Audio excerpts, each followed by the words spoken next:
Okay guys, welcome back to Project Fun Channel.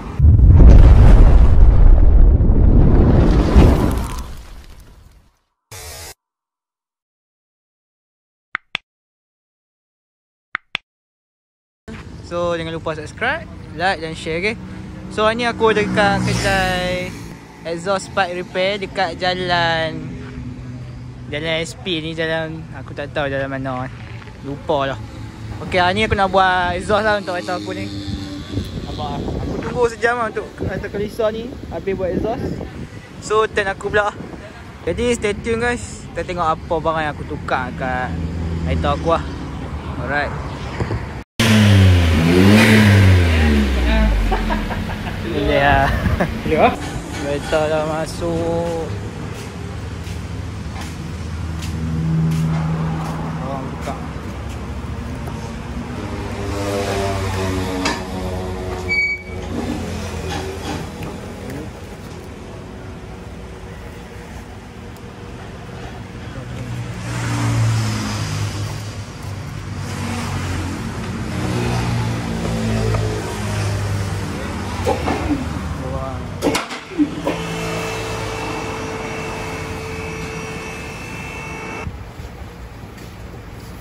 Ni dah bulat tabung.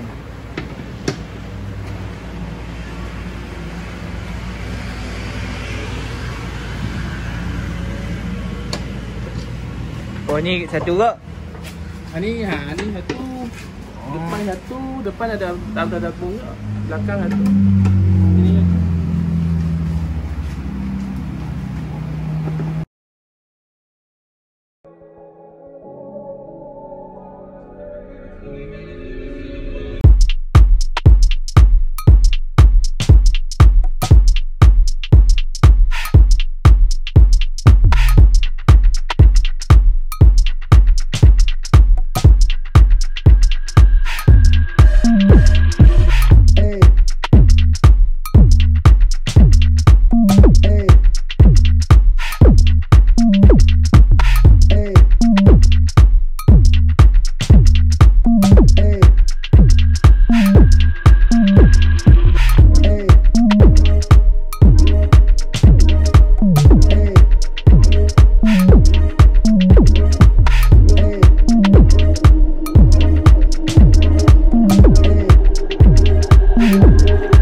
Ini okay, ni on lah guys.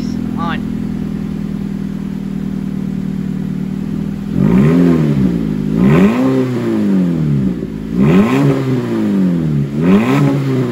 Ya, mantap.